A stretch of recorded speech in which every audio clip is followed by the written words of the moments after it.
Nous allons voir dans cette séquence le principe de fonctionnement de QuizClick. QuizClick étant le module de recherche multicritères de MediClick Studio. Pour vous rendre dans QuizClick, activez le menu MediClick, puis prenez la ligne QuizClick Studio. La fenêtre se présente de la façon suivante. Dans la partie supérieure de celle-ci, vous retrouvez une zone de filtrage global. Quand tous les dossiers sont sélectionnés, aucun filtrage n'est actif. Vous pouvez ensuite filtrer le résultat de votre recherche sur uniquement les dossiers qui ne sont pas archivés, sur ceux qui sont archivés, ou filtrer celle-ci sur les patients qui sont décédés. La zone supérieure de QuizClick, avec ses 4 options, rappelle les options similaires présentes dans la fenêtre « Rechercher un patient ». Celle-ci se retrouve sur la zone droite de la fenêtre de recherche. Retournons dans le module QuizClick. Menu MediClick, QuizClick. La zone sous-jacente à celle précédemment évoquée regroupe 9 onglets qui vont vous permettre de retrouver l'ensemble des données médicales mais aussi administratives de votre fichier. Pour chaque onglet, une liste gauche, divisée en 2 parties, va afficher les différents critères et au sein de chaque critère, les différentes rubriques ou éléments qui s'y rapportent. Ainsi, au niveau de l'état civil, dans l'onglet Patient, vous y retrouverez le nom, le prénom, etc. Et, par exemple, dans le critère Données biométriques, vous y retrouverez des éléments de nature médicale concernant la clairance, la fréquence cardiaque, le poids, la taille et la tension artérielle de votre patient. Il serait bien entendu trop exhaustif de détailler toutes les rubriques présentes. À vous de vous familiariser avec celles-ci en cliquant sur les différentes catégories au sein de chaque onglet pour en découvrir les éléments s'y rapportant. Pour chaque élément sélectionné, s'affichera dans la zone supérieure droite la valeur du critère que vous souhaitez rechercher. Un filtre sera possible en ce qui concerne les éléments texte, contient, débute, finit, est égal ou éventuellement un champ qui est non vide. Si vous prenez un âge, une rubrique numérique, vous saisirez à ce moment-là la valeur maxi et la valeur mini que vous souhaitez rechercher, avec un formatage en jours, mois ou années en ce qui concerne l'âge.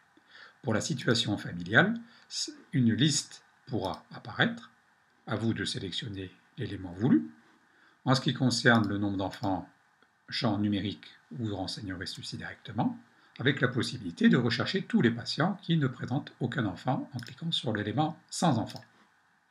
Ainsi, en naviguant dans les différents groupes, vous allez pouvoir inclure ou exclure certains critères suivant le type de l'élément choisi, qu'il soit texte, date, numérique, booléen, oui, non, une liste ou un élément à inclure ou à exclure. La zone supérieure droite s'adaptera en fonction de celui-ci. Vous découvrirez que pour certains éléments, au sein de catégories, une zone de recherche est disponible.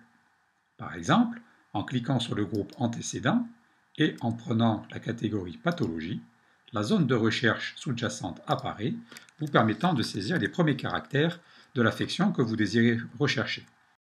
Restons sur cet exemple pour rechercher, en cliquant sur le mot sinusite aiguë, l'ensemble des patients de notre fichier pour lequel nous avons renseigné un antécédent de sinusite aiguë. Voulez-vous rechercher les patients qui présentent ce critère ou rechercher les patients qui ne présentent pas ce critère? À vous de choisir. Une fois votre choix effectué, cliquez sur le bouton « Ajouter » pour créer la première ligne de votre recherche dans la zone sous-jacente. Pour en effectuer la recherche, cliquez sur le bouton « Lancer la recherche ». Vous retrouvez ainsi, quasi instantanément, en 13 centièmes de seconde, les 4 résultats, les 4 patients de votre fichier qui présentent une sinusite aiguë parmi leurs antécédents. Vous remarquerez dans cette liste les états avec un dossier ouvert et un dossier archivé, ce qui vous ramène à la notion précédemment évoquée sur le filtrage. Ainsi, si vous cliquez sur le bouton maintenant non archivé, les 3 dossiers non archivés seront retenus. Si vous cliquez sur le bouton archivé, seul le dossier archivé apparaîtra. Si vous cliquez sur l'option décédé, vous ne retrouverez aucun résultat en ce qui concerne cette recherche. Cliquez sur tous les dossiers pour afficher l'ensemble des résultats de la requête actuelle. Si vous désirez modifier votre requête, effectuez un changement au niveau de la valeur du critère. Par exemple, prenons maintenant exclu, puis cliquez sur le bouton modifier ou alors faites directement Enter au clavier. Le critère maintenant a été modifié.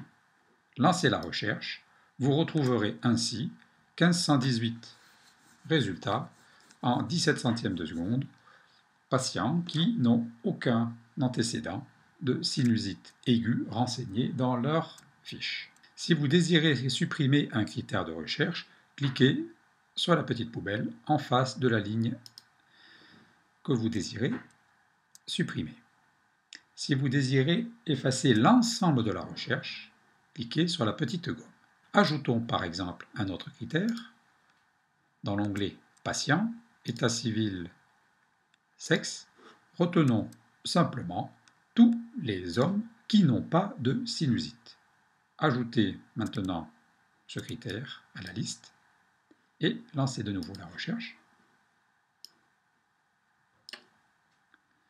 691 occurrences sont présentes. Si vous souhaitez maintenant effacer totalement la recherche qui contient, comme indiqué par le petit chiffre avant le bouton Lancer la recherche, 2 lignes de critères, cliquez sur la petite gomme. Ainsi, l'ensemble des critères sont effacés d'un coup. Une option d'affichage des doublons est présente dans la zone supérieure de l'affichage de la zone de résultats.